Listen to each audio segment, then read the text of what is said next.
स्वागत है आप सभी का हमारे चैनल में एक और नई वीडियो के साथ। फिल्म की शुरुआत में हमें एक छोटा लड़का दिखाया जाता है जिसका नाम रणविजय है। उसके पिता का नाम बलबीर सिंह है। रणविजय अपने पिता से बहुत ज्यादा प्यार करता है। रणविजय के पास सब कुछ है पर वो अपने पिता का साथ चाहता है। पर उसके पिता इतने ज्यादा बिजी रहते हैं कि वो रणविजय के साथ बिल्कुल भी टाइम नहीं गुजारते। उसके पिता एक कंपनी के ऑनर थे। ये कंपनी पूरी इंडिया की सबसे बड़ी कंपनी है। विजय के पास सब कुछ था पर वह अपने पिता के साथ घूमना बातें करना चाहता था, पर उसके पिता उसे बिल्कुल भी टाइम नहीं दे पाते हैं। उसकी दो बहनें हैं। रणविजय अपने दोस्त की बहन गीतांजलि को बहुत ज़्यादा पसंद करता है। विजय जब बड़ा होता है तब वो अपने पिता की बर्थडे पार्टी में अपने दोस्तों को इनवाइट करने उनके घर जाता है। जब वो गीतांजलि के घर पहुंचता है तब देखता है कि गीतांजलि की सगाई हो रही है। देखकर उसे बहुत बुरा लगा और उसने गीतांजलि से कहा कि वो उसे प्यार करता है और वो ये सगाई तोड़ दे। न कहीं गीतांजलि भी रणविजय को पसंद करती थी। अब रणविजय अपने घर चला जाता है। पहुंचकर देखता है कि उसके पिता का बर्थडे की बहन उसके दादाजी सेलिब्रेट कर रहे हैं। उसकी बहन मीत का पति भी वहां पर आया हुआ था पर वो रणविजय को बिल्कुल भी पसंद नहीं करता था कि उसके बहनों का मानना था कि रणविजय आवारागर्दी करता रहता है। विजय और उसके बहनोई उनकी लड़ाई हो जाती है। कहता है कि उसने ही उसकी कंपनी को आगे बढ़ाया है। रणविजय के पिता बलवीर ने कंपनी की जिम्मेदारी अपने दामाद वरुण को सौंप रखी थी। रणविजय को बिल्कुल भी पसंद नहीं था। इनकी लड़ाई की खबर बलवीर को मालूम होती है। इन दोनों को अपने पास बुलाते हैं और समझाते हैं। में रणविजय के स्कूल टाइम का एक सीन दिखाया जाता है जिसमें उसकी बहन के साथ कॉलेज में कुछ लोग रह रहे थे। रणबीर सब बदमाश नहीं था और वो कॉलेज तक पहुंच जाता है। वहां पर उसे कुछ लोग देखकर डर भी गए थे और वो वहां पर कुछ लोगों को धमकाता है कि अगर किसी ने भी मेरी बहन के साथ रैगी करने की कोशिश की उसे जान से मार दूंगा। और जब उसके पिता को पता चलती है तो उसकी बहुत ही डांट पड़ती है और उसके पिताजी उससे कहते हैं कि तू बोर्डिंग स्कूल में चला जा। के बाद उसे अमेरिका भेज दिया जाता है। विजय के पिता ने उसकी माँ से कहा कि तुमने एक क्रिमिनल को पैदा किया। विजय ने अपने पिता से कहा कि मैं क्रिमिनल नहीं बल्कि मैंने अपनी बहन को बचाया है। उसके बाद रणविजय के पिता से बताते हैं कि कंपनी का जो शेयर है वो अपने दामाद को दे रहे हैं क्योंकि तुम्हें कंपनी चलानी नहीं बल्कि सिर्फ आवारागर्दी करनी है। रणविजय को गुस्सा आ जाता है और वो घर छोड़ने के लिए तैयार हो जाता है। तभी वहां पर गीतांजलि आ जाती है। रणविजय से कहती है कि वो उससे शादी करने के लिए तैयार है। उसके बाद रणविजय अपने पिता के पास को लेकर जाता है और उनसे कहता है कि यह आपकी बहू है। ज्यादा गुस्से में होता है इसलिए वो कुछ भी नहीं बोलता और वहां से चला जाता है। ये देखकर रणविजय को बहुत ज्यादा लगता है और वो घर छोड़कर चला जाता है। रणविजय और गीतांजलि दोनों शादी कर लेते हैं और अमेरिका जाकर शिफ्ट हो जाते हैं। कुछ दिन बाद उन्हें दो बच्चे होते हैं, एक बेटा और एक बेटी। देखते हैं रणविजय अपनी एक टीम के साथ में जा रहा था। उसके साथ जितने भी लोग होते हैं सबके पास एक एक बंदूक होती है। विजय अपनी टीम के साथ एक होटल में घुस जाता है और वहां पर से एक सिक्योरिटी गार्ड को मार देता है। उसके बाद उसको भी मार दिया था। वो तो इसलिए मार देता है क्योंकि उसके बहनोई ने उसके पिताजी के साथ की थी। रणविजय अपने बहनोई के साथ साथ उसके भाई को भी मार देता है। उसके बाद रणविजय की बहन को जो कि अपने हस्बैंड के कहने पे बहुत ज़्यादा परेशान होती है। तब रणविजय उसे समझाता है और उससे कहता है कि परेशान ना हो। यहीं से हमें रणविजय का एनिमल वाला रूप दिखाया जाता है।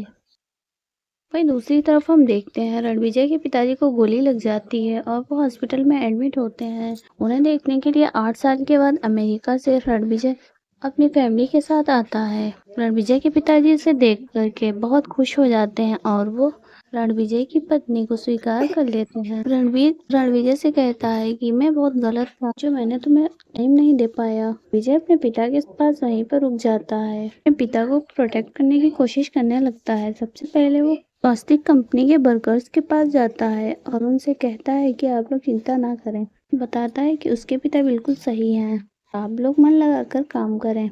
बलवीर ये भी कहता है कि उसके पिता पे जिसने भी गोली चलाई है वो उसका सर देगा। रणवीर को जब ये बात पता चलती है तब वो हैरान रह जाता है। वो सोचता है कि उसका बेटा अभी भी क्रिमिनल है।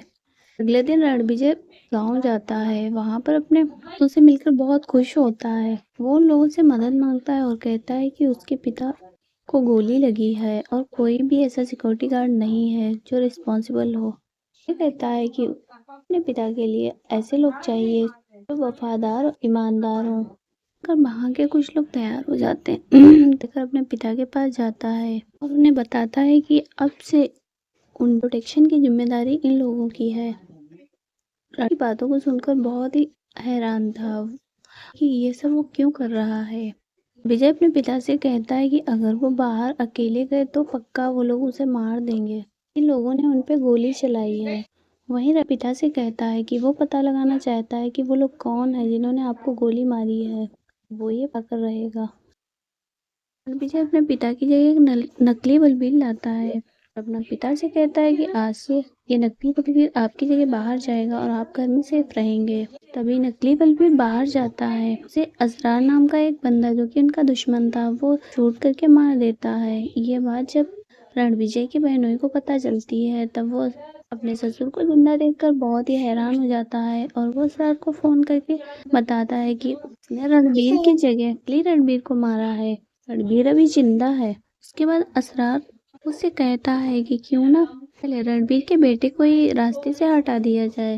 और ये सारी बातें रणबीर सुन रहा था। रणबीर समझ जाता है कि उसका बहनोई भी इसमें शामिल है और इसीलिए उसने अपने बहनोई को किया था। रणविजय अपने होटल में एक मशीन गन मंगवाता है। तभी होटल के अंदर असरार अपने आदमियों के साथ आता और रणविजय की होटल में जितने भी लोग होते हैं सभी को मार डालता है। वहाँ पर बहुत ही जोर की फाइटिंग होती है और विजय और उसके आदमी असरार के आदमियों को एक एक करके मार डालते हैं। लड़ाई में रणविजय बहुत ज्यादा जख्मी हो जाता है। विजय अपनी मशीन गन से सभी को मारने लगता है। उसके बाद वहाँ पर असरार आता है और रणविजय के ऊपर पीछे से वार कर देता है। रणविजय के सीने पे गोली लग जाती है जिससे असरार को लगता है कि रणविजय को मारा गया। ऐसा नहीं होता। थोड़ी देर के बाद रणविजय फिर से में आ जाता है और अपने असरार को मारने ही वाला होता है। वैसे ही उसे आबिद नाम के बंदे की कॉल आ जाती है। रणविजय उसकी कॉल को अटेंड करता है और उससे कहता है कि असरार मर गया है।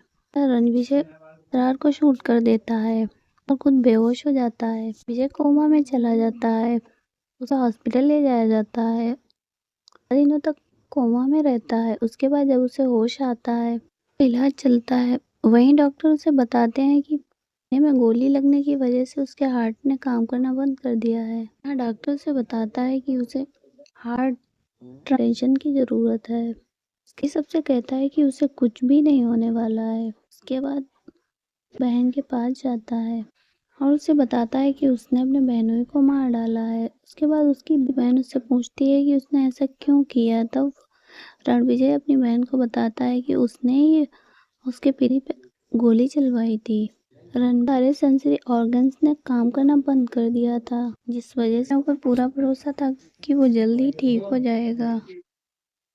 गीतांजलि रणविजय को देखकर बहुत ही ज्यादा परेशान होती थी। वहीं रणविजय गीतांजलि से कहता है कि जब वो ठीक हो जाएगा तो सबसे पहले वो उस बंदे को मारेगा जिसने ये सब प्लान बनाया था। उसके बाद हम देखते हैं असरार के भाई अबरार को की तीसरी शादी हो रही थी। आबिद अबरार का ट्रांसलेटर होता है कि अबरार बोल नहीं पाता। आबिद वही बंदा होता है जो उसने उस दिन रणविजय को कॉल की थी। शादी वाले दिन एक बंदा आता है और वो अबरार को बताता है कि असरार मारा गया। अबरार को बहुत ज्यादा गुस्सा आता है। अबरार गुस्से में आकर उस बंदे की आंखें ही निकाल लेता है। उसके बाद अबरार अपने एक खबरी के पास जाता है, उसे जान से मार देता है। देखते हैं रणविजय को जो कि पूरी तरह से ठीक हो गया था। एक बंदे ने उसे एक डोनर ने अपना हार्ट दिया था। इस वजह से विजय पूरी तरह से ठीक हो गया था। वहीं कुछ दिनों के बाद रणवीर के पास नाम की लड़की आती है और वो उसे बताती है कि सीने में जो दिल धड़क रहा है वो उसके फियांसे का। उस रणविजय को अजीब सी फीलिंग होती है और वो उससे दादा के घर रुकने को कहता है। उसको से मिलने जाता है। कौन तक ऐसे ही चलता रहता है। उसके बाद जोया को रणविजय से प्यार हो जाता है। अब सिगरेट जो उसने छुपा रखा था विजय से बता देती है। वो बताती है कि उसे अबरार ने भेजा है। जोया बताती है कि उसने ही मुझे यहाँ पर तुम्हें अपने प्यार के जाल में फंसाने के लिए भेजा है।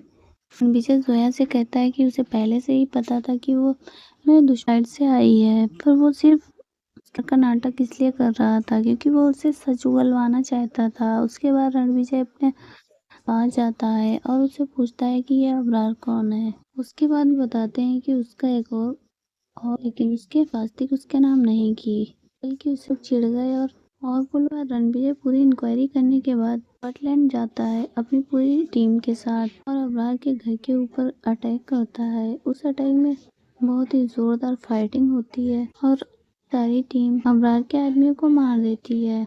लड़ाई में विजय अबरार को मारने ही वाला होता है, तब मारने से पहले वो अबरार से कहता है कि वो एक ही खून के हैं, अगर वो चाहे तो जंग को यहीं पर खत्म भी कर सकते हैं। लेकिन अबरार नहीं मानता। अबरार उसे कहता है कि वो इस जंग को खत्म नहीं करेगा। बार रणविजय उसका गला काट देता है और वो मर जाता है। उसके बाद रणविजय अपने घर वापस आ जाता है और उसके बाद रणविजय अपने पिताजी से मिलने जाता है। खुश होकर पूरे परिवार के साथ दिवाली सेलिब्रेट करता है। वहाँ पर को पता चलता है कि उसके पिताजी को ब्लड कैंसर है, 3 से 6 महीने में मरने वाले हैं और ये सुनकर दोनों एक दूसरे से बहुत सारी बातें करते हैं। सब पूरे परिवार के साथ खुशी खुशी रहने लगते हैं। स्टोरी यहीं पर समाप्त हो जाती है। तो आप लोगों को स्टोरी कैसी लगी हमें कमेंट करके ज़रूर बताएं। Bye bye.